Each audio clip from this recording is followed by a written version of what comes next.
Hey everybody, welcome back to the channel. In today's video, but because my wife's over there on the couch right now. She don't want to be in the video, but she has her thoughts she wants to say on this movie. But we are going to be reviewing the newest Disney Pixar film that dropped this past Friday, and that is Turning Red. This has been probably one of, in recent memory, the controversial films. I think the last one that was sort of controversial was Soul, but in a different way. In a different way. That one was more just Soul was more just. It wasn't geared pretty much really at all towards kids, I guess. They wouldn't understand. Yeah, the message they wouldn't understand. I know our daughter watched it; she didn't find it interesting. She was confused. So, and now we have Turning Red. This is from the trailer. I couldn't really figure out. I watched the trailer once. Couldn't figure out really what this movie was about, honestly, from the trailer, other than a girl turning into a giant red panda. So I went into this with really not knowing much at all about it, other than that fact. And let's start off by saying you like pretty much everything Pixar puts out, and I usually hate everything Pixar puts out. Yeah. So we went into this with zero expectations, but we had heard, that all the controversy with it. We've seen a lot of bad reviews for it. People saying avoid it, especially if you have kids. Then you have, obviously, critics that love it because it gets like a 95 on Rotten Tomatoes right now. But so basically, this girl, she's 13. She is going through puberty, and when she gets over emotional, whether that be angry, mad, sad, I guess, or even is there a good way to put the other reason why that she turns into a gigantic panda? When she gets turned on,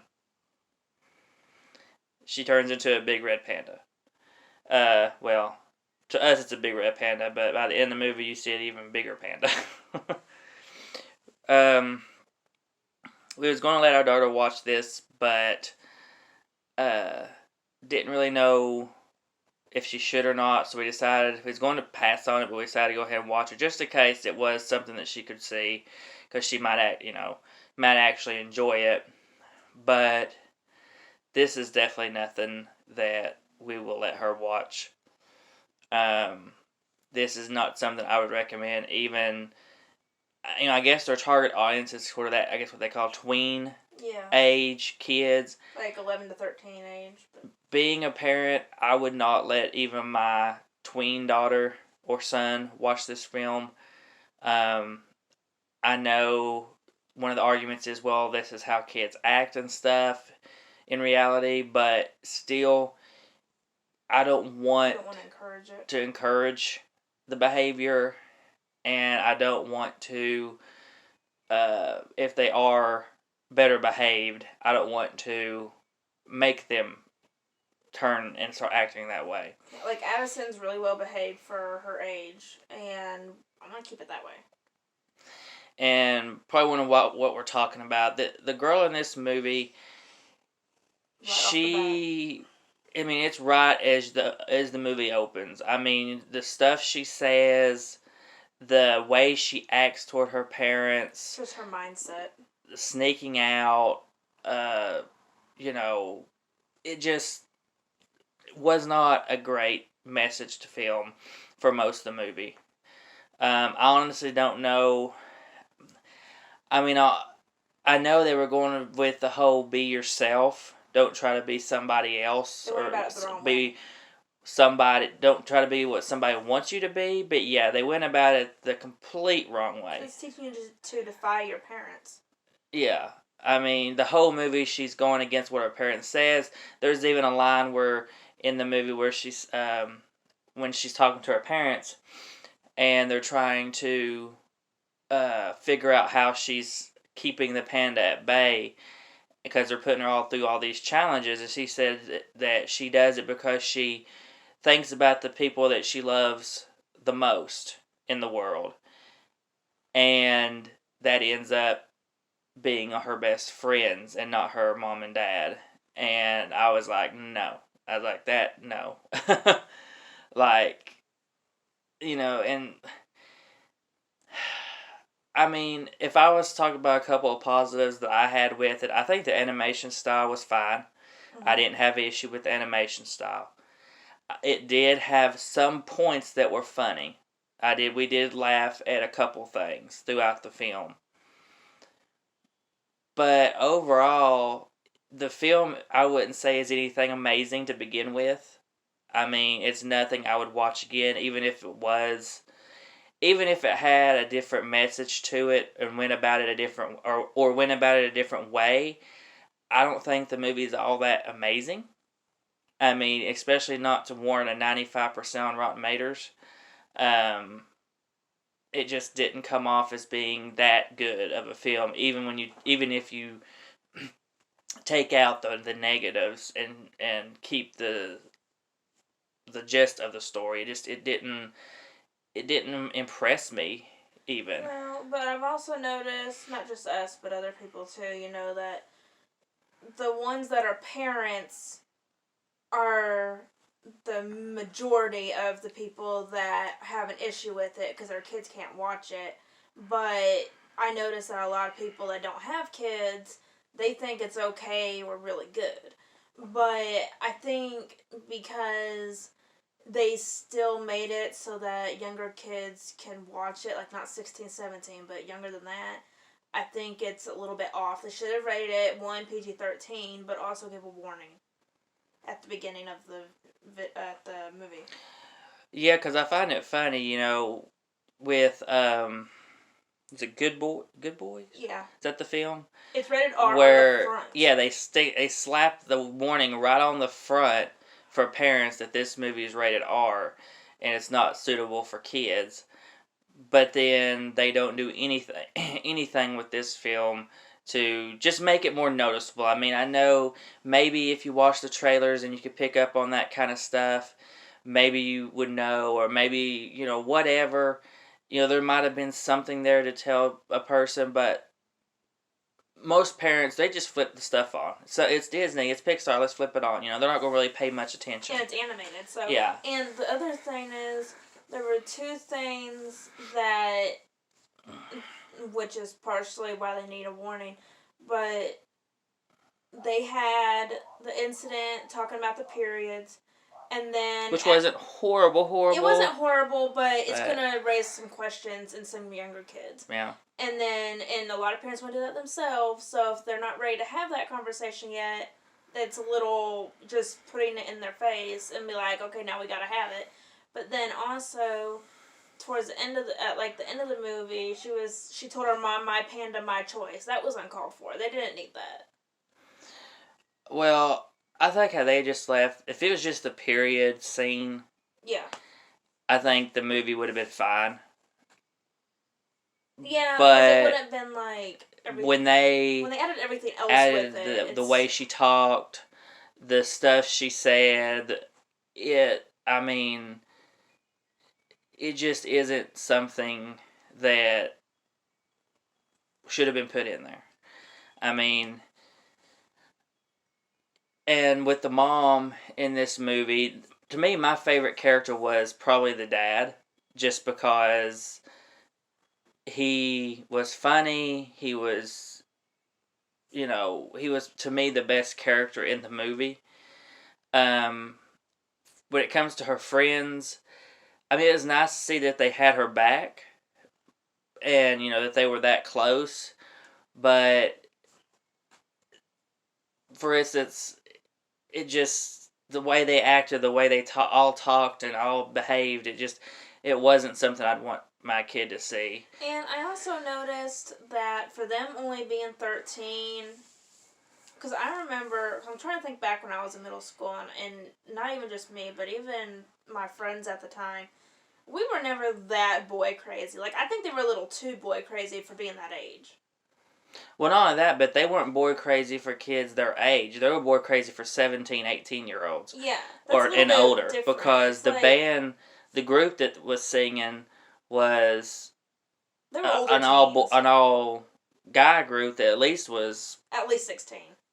Well, probably older. He sounded older when he sung. They were they were pretty well much older, and then the kid in the convenience store, whatever it was, he was 17. Yeah. And so it's not like they had them liking boys their own age or close to the or anything like that. They were at least 5 year, and that would have been more okay, 4 or 5 year gap in it's between normal them. to have crushes, but they were a little over the top.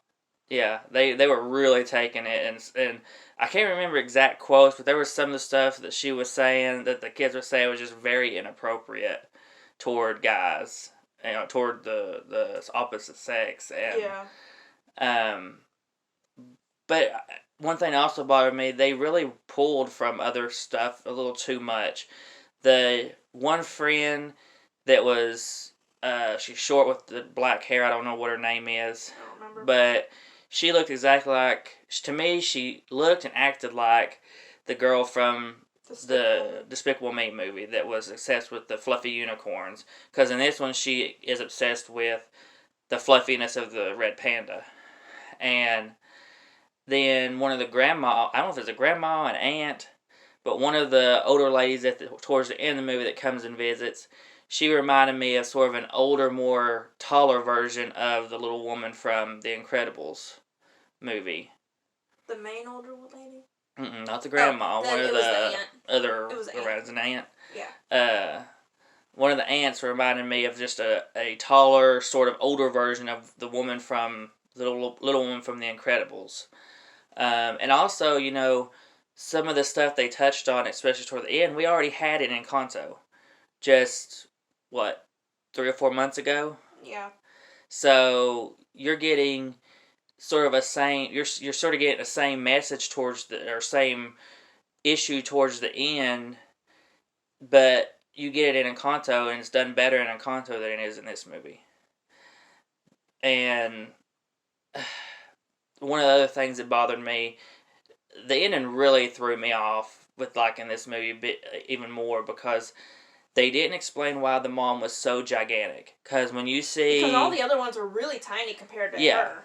When you see everybody else, they're normal size. They're big, but they're not skyscraper big like the mom is. You would think that she would have to have like a special power the others don't have in order to. Yeah, and it's never touched on. Yeah, it's never touched on. And then when after they've all turned into red pandas and they're trying to pull the mom back into the circle, somehow the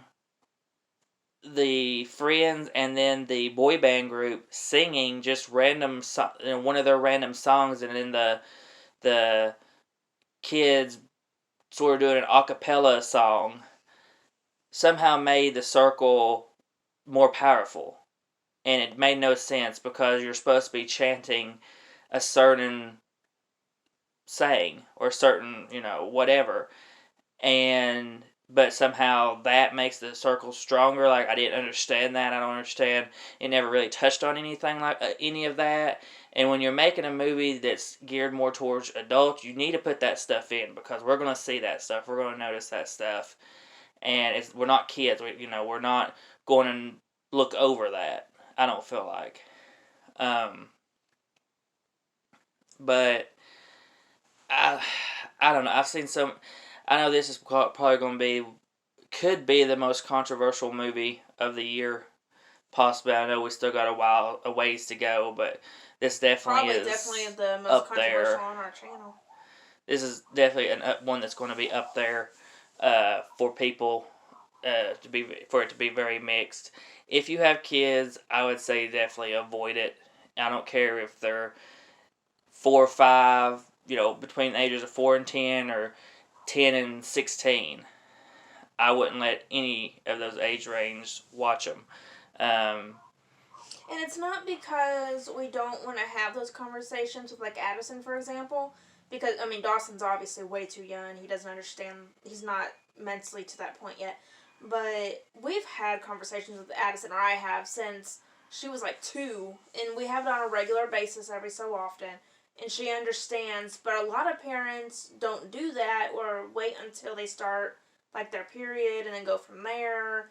And it's just open up a whole door that doesn't need to be opened. Well, I ain't even worried so much about the period stuff as I am just the way they talked, the way they acted, stuff they did. I know that. I'm just saying the period because that's usually when you start going through puberty and you start rebelling, stuff like that.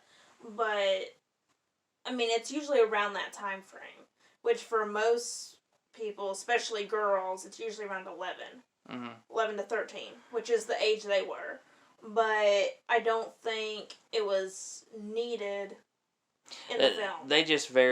They turned everything up to an extreme level, and I guess to try to prove a point or to try to make the story more clear or something. I don't know for sure, but it just, for me, like I said, even if you take away the controversial stuff and you just had a movie about a girl turning into a big red panda when she gets upset or whatever, it still wasn't anything that I would say, man, that's amazing. That's award winning. That's, best animated film of the year or anything like that. Encanto.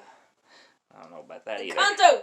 I don't know about that either. Oh, it is. At least up to date. I don't know when's the last. I guess really right now, my favorite animated that I've seen, which I've not seen like a ton. I've only seen like one other because there's not really a ton of animated stuff that I've seen advertised that's coming out this year.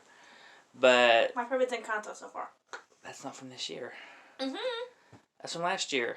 That was this year. It? No, let me see. Oh, that was last year. This year. Is it this year? If it is, do I have it on my list for this year's movies? I might. Probably. See what it says. No, it's from November, end of November. Okay, I thought it was. The one I don't have a favorite for this year then. Out of this or Hotel Transylvania, I would rather watch the Hotel Transylvania one. I got a lot more fun out of it, and it's something you can watch with the kids, and you definitely can't tell a difference that Adam Sandler and Kevin James aren't in it. So I would definitely prefer watching Hotel Transylvania 4 over this movie any day, every day, because this movie just was not for me. I did give it a 2 out of 5 because of the animation and the bits of comedy throughout that worked. And I think my wife what'd you get, like a half a star out of 5? I gave it half a star. Which, that's about right, because you like Pixar a whole lot more than I do. This is definitely bottom barrel Pixar, in my opinion. I heard some people say that they actually thought this was the best Pixar film, and I'm like, you kidding me? No, not even close. I mean, I think the only Pixar movies that I like off the top of my head is Monsters, Inc. and the first Toy Story. That's it. Ain't Inside Out? You don't like Inside Out? I don't like Inside Out. I said ain't Inside Out Pixar? That's the only ones I can think on the top of my head that I actually like. Big Hero 6 was Disney. Yeah. Not Pixar. Looking at our movies over here. But yeah, this to me, I would rather watch... Yeah, because I didn't even like Luca. Luca, I thought was just fine. We only bought it for our daughter. Because she really loved it. Because she really loved it. Soul, I would rather watch Soul, honestly, over this one. I didn't like Soul. And I didn't like Soul, but that's saying a lot. To me, this is definitely bottom of the barrel. And I hope Disney Pixar, hopefully they can get their crap back in order, or give us something. To me, I don't know what they're going for, because I know they're trying to go more mature adult movies, but at the same time, what was wrong? You gave us a really good mixed adult kid film in Big Hero 6. You gave us Toy Story is perfectly fine for both adults and kids. They do a good enough job already. Why change it up and go way out there with these films like Soul and Turning Red that it isn't needed. If it's not broke, don't fix it. And you don't need to go more mature adult because this isn't South Park. This isn't Family Guy. But even, like I said, even if they were dead set on that, they needed to do a higher rating and put a warning at the beginning of the movie saying this movie contains blah blah blah blah blah, and then that way parents know, because we were initially supposed to take Addison to see this in theaters, which it got took out of theaters because of the controversy. But it's like on Disney Plus. If we were to have taken her to see this and she would have watched that, I would have been so pissed. Yeah, I mean this got pulled from theaters due to the controversial stuff in it and sent to Disney Plus. They should have had a thing where when you hit play on Disney Plus, it brings up like a pop-up screen that says, this movie is rated, well, should have been rated PG-13 for this, and this. And then been like, okay, nope, not watching it. Instead of just expect somebody to read a tiny little paragraph on the screen or get what you're trying to say from the trailer. You just got to give more warnings. But I don't think they need to keep doing movies like this. I think it's time to go back to what they were doing. I think they were decently balanced enough as it was. Now I think you're getting into territory where it's more adult-oriented. And when you think of Disney... Or at least older teen, like 16, 17. Yeah. And when you think of Disney, Pixar, you don't think adults. You think kids, for the most part. So I just think they need to rethink and readjust what they're trying to do. I'm not talking about once Disney bought out like 20th Century or anything, but as far as stuff that was just originally Disney, the closest thing I can even think of to that, and it's not even bad at all, not even like that, is Pirates of the Caribbean. Yeah. And even Encanto I felt was a good mix between adult stuff that we would pick up on and kid stuff. That was a nice balance there. As far as like, anything even close to being like talking about the opposite sex or anything like that. Is Pirates of the Caribbean. They don't even really do much. Because if you look up it, there's certain websites that will show you the stuff that Disney or Pixar has thrown in that only adults would understand. Yeah. And so they've been making them for both, and they've been a nice mix. So why they're doing this now, I have no clue. But hopefully they have a winner here again soon. I'm not like Soul. I didn't love Luca. I didn't love Encanto. I hate this one. So I think the last Disney or Disney Pixar film that I actually loved was Raya. Was that Pixar? I said Disney Pixar. Oh. I'm talking about both. Well, it's all one thing, but... Cause I'm pretty sure Raya itself is mainly Disney. Pixar is Disney. There's no... Disney takes the heat from it no matter what happens because that's they have to sign off on it. They subsidiary have to make the calls of Disney. So, but no, it's just Disney. I was like, it can't be just Pixar. Yeah, Raya was the last Disney Pixar that I actually loved. Which wasn't that long ago, but in general, though, compared to Pixar's usual stuff, they've definitely been slacking. Yeah. So we'll see. But like I said, it was a 2 out of 5 for me. I would definitely say avoid it if you have kids, or even... Or younger kids, anyway. Tweens or preteens or whatever they want to be called. I would definitely say avoid it. And hopefully if, you like it, even, for the ones that do watch it that don't have kids, hopefully you enjoy it more than we did, but I just didn't find it all that amazing. So... That's everything for our review on Turning Red. So please comment, like, subscribe, hit the bell to notify for our videos, and we'll see y'all on the next one.